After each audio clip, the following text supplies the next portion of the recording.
Hello, year 8. Welcome to the next lesson in our distance learning unit, Pioneers, Inventors and Developers. We're continuing with the conquistadors this lesson. So the same as last week when you were learning about their impact on the native people of South America. We've got the same title and the same learning objective because we're developing the same area of knowledge and the same skills. So everyone should now feel confident with being able to discuss some of the negative effects. Hopefully, a lot of you also have examples of positive and negative effects that the conquistadors had on the people of South America.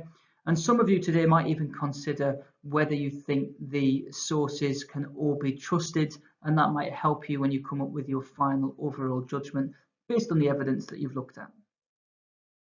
What do you need to do in this lesson? Well, very simply, you've now got this time to write up your answer to the overall question. So it's task 4. It's on the same part of the OneNote that we're using last lesson.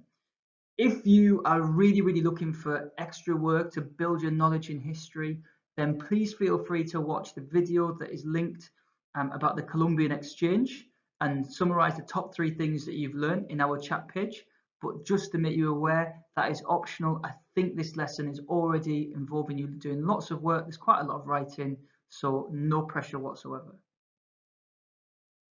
Just a reminder, you should have your table from last lesson with lots of examples. So for this week's lesson, you shouldn't really need to do any extra research or looking back at the sources because you've done lots already.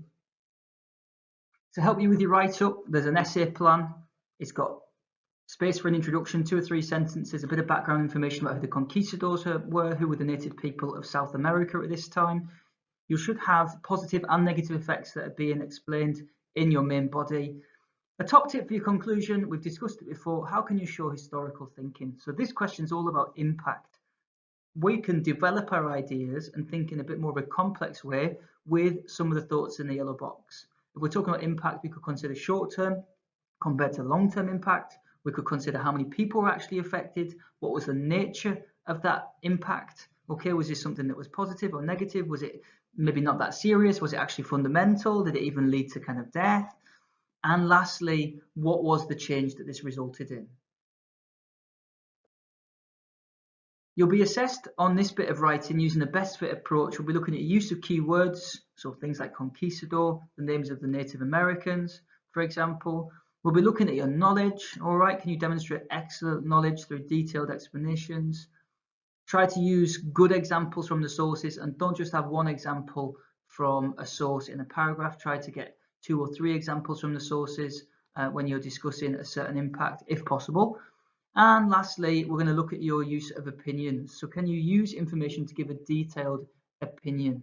So what that means is that when we're looking for this argument that you're going to develop throughout your essay, it is being supported by the evidence. And obviously, you've got a really clear and interesting opinion that you want to get across, especially in the conclusion. We mentioned at the start of the lesson that some of you might even consider the origin of a source when you're making up an evaluation about what you think the impact of the conquistadors was. This slide gives you a little bit of information about how you can break down the origin of a source. Quite simply, the idea is that if sources disagree, shouldn't we consider who is actually producing them? So in the 3 images here, if we start at the bottom, we've got Hernán Cortés, a Spanish conquistador. In the middle, we've got a modern historian. And then at the top, we've got a Native American from the period as well. And they're all going to disagree slightly. So thinking about why they might disagree and who they are will help us get a better, richer historical understanding. And that is why it will be the type of comment that we're looking for in your essay that's going to help push you towards the EE plus grade boundaries. So your origins could refer to the author who's producing it, the date that it was produced, and the type of source that it is.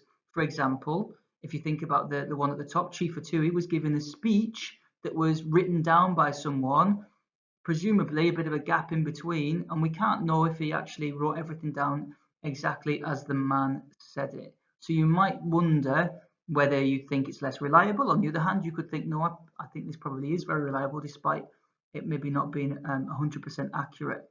We can call that a value or a limitation of a source. Now, this really is working at a higher level, so don't stress too much if you don't feel comfortable with it. But if you do want to comment on 1 or 2 of the sources, maybe even just in your conclusion, then try to use some of these ideas. It'll show you that you're really developing your historical thinking as well. And there we are, that's us done. Next week we'll be going on to a new topic. We'll be thinking about architecture and the innovations that there have been in that in history. But for the moment, if you are looking for something else to build your knowledge, there's a crash course history all about the Columbian Exchange, which has been the topic of our last few lessons. Feel free to watch it should you wish.